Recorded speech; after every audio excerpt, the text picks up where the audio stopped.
دوا کېږي نو خدای دې پار امید او پار دغه پاس کړ چې څوک تا سره بد کوي نو خدای دې هغوی سره بد کړي. تاسو مونږ غریبانانو سره ډېر ښه کوئ. مونږ په دې روژه کې ستاسو خروس کوو، تاسو زموږ دپاره منډه تړله وهئ. دا اتم کال د ما له هر څه راکوئ، ټولې دنیا له یې ورکوئ، یوازې ما له نه ټولو خلکو له یې ورکوئ. کتونکو دا زنانه 10 منټه روژه ماتي ته پاتې دي، خو په دې 10 منټه مخکې دا دلته کې راغله چونکې په دې باندې په لار کې بانګ وي. دا د 400 د هغه شابړې پړانګو ده که نه؟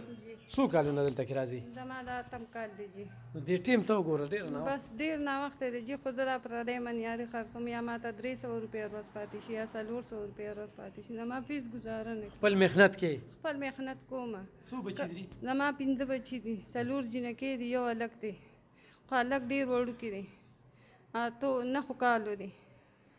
او هغه خو تاسو له ما راوستو ما هغه باندې به زه سبق ووایم، هغه باندې هغه ماشوم باندې سبق هم زه نشم ویلی، یو کار هم زه نشم کولی. زما ډېره مجبوري ده چې موبایل نمبر در سره شته؟ موبایل نمبر را سره نشته جي.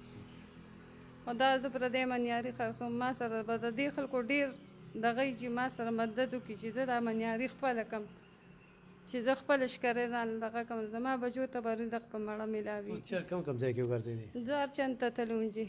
تا وایي چې هغه لم لږ لاړ شم؟ ما وایي چې زه هغه لم لاړ شم، اوس په دې ځای داسې راکوشم، توزکي نه راکوشم، دې خوا رالم. الف خان شیرپو فاونډیشن تا سره څه کړي؟ ما زما بچو له جامې راکوي، پیزار راکوي، ما سره مړ نه علم خان شیرپو کړې ده. په دې روژه کې د څویم ځل دی؟ دا مې دویم ځل دی جي. یو ځل مې غوړي وړي دي، خو هغه غوړي ما کره خلاص شي، زما لور ویګا جړل دي، مونږ کره غوړي خلاص شي. ما ویل خیر زه به سبا چند ته کار له ځم، زه به علم خان له ورشم، ما له به غوړي راکړي.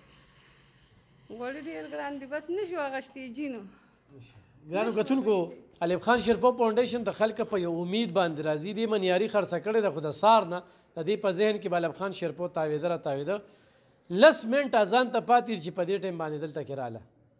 دا خو زما طرف نه به هغه ماشومان له دا میکروني اوسي، او دا د ټیلپي د طرف نه چې کوم دی نو دا ارسواله ښه، او دې کې لوښي هم دي، ښه ښکلي لوښي هم دي پکې ښه، او ورسره چې کوم دی نوره وچې سودا ده. په دوا کېږي نو خدای دې پار امید او پار دغه پاس کړ چې څوک تا سره بد کوي نو خدای دې هغوی سره بد کړي. تاسو مونږ غریبانانو سره ډېر ښه کوئ. مونږ په دې روژه کې ستاسو خروس کوو، تاسو زموږ دپاره منډه تړله وهئ. دا اتم کال د ما له هر څه راکوئ، ټولې دنیا له یې ورکوئ، یوازې ما له نه ټولو خلکو له یې ورکوئ. هرې کونډې سره تاسو منډه وهئ.